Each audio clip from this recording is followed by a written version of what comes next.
আজকে তৈরি করব দুর্দান্ত একটা চিকেনের রেসিপি, ক্যারামেলাইজ চিকেন। তো এর জন্য আমি যেটা করেছি, বোনলেস চিকেন মোটা করে লম্বা করে আমি কেটে নিয়েছি। তোমরা যদি কিউবের মতন করে কাটো তাহলেও চলবে। এবার এর মধ্যে দিয়ে নিয়েছি গোলমরিচের গুঁড়ো, নুন, আদা রসুন বাটা। এবার দিয়ে নেব ডিমের সাদা অংশ। এখানে আমি একটা ডিমের শুধু সাদা অংশটা নিয়েছি। এবার দিয়ে নেব 2 চামচের মতন সোয়া সস। এবার এগুলো দিয়ে ভালোভাবে আমি এটা মিক্স করে নেব। এটা খেতে এতটাই ভালো হয়, জাস্ট কিছু বলার থাকে না। আর এছাড়া তোমরা যদি গেস্ট এলে এটা যদি স্ন্যাক্সের মতনও দাও তাহলেও ভালো লাগবে, আবার যদি কেউ মেন কোর্সে খাও তাহলেও ভালো লাগবে। এবার এর সঙ্গে আমি দিয়ে নিচ্ছি 2-3 চামচের মতন কর্নফ্লাওয়ার।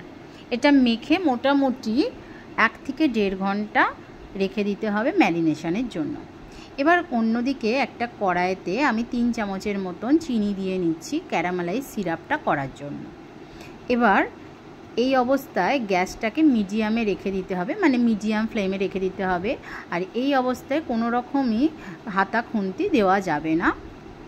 এবার আস্তে আস্তে এর মধ্যে হাতা খুন্তি চামচ যাই বলো তোমরা দিতে পারো, কারণ জিনিসটা ক্যারামেলাইজড হতে শুরু করে দিয়েছে। আর এটা খুব সাবধানে করবে, কারণ জল দেওয়ার পরে খুব একটা ভাব ওঠে। আমি জল দিয়ে নিয়েছি, দেখো অল্প করে এখানেতে সিরাপটা একদম রেডি। তো এবার এখানেতে আমি একটা সাদা তেল বসিয়ে নিয়েছি একটা পাত্রে। আর এখানেতে আছে চিকেন আর কর্নফ্লাওয়ারের গুঁড়ো। চিকেনটা আমি কর্নফ্লাওয়ারের গুঁড়োর মধ্যে আবারও এপিট ওপিট করে কোট করে নিয়ে ভেজে নেব। এইভাবে আমি সব চিকেনগুলোকে ভেজে নেব।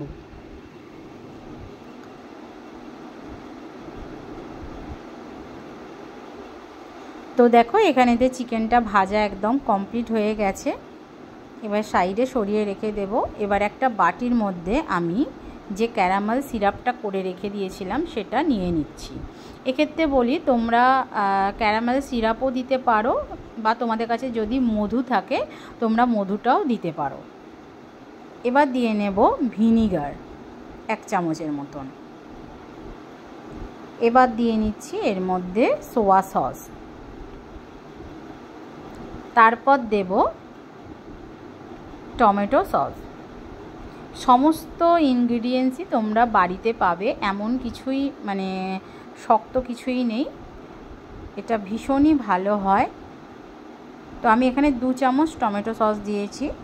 আর এখানেতে যে তেলেতে আমি চিকেনটা ভেজেছিলাম তাই থেকে আমি 1 থেকে 2 চামচ তেল দিয়ে নিচ্ছি।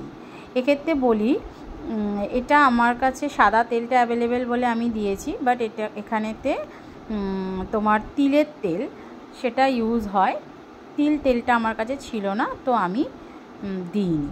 এবার আমি ওর মধ্যে একটু চিনি দিয়ে নিলাম। আর এখানেতে দেখো আমি সাদা তিল হালকা করে একটু রোস্ট করে নিয়েছি। তো তিলটা নাবিয়ে নেব। এবার আমি এই কড়াতে আমি দিয়ে দিচ্ছি যে সস মতনটা করে রাখলাম সেটা এর মধ্যে দিয়ে নিচ্ছি। এবার এর মধ্যে আমি দিয়ে দেব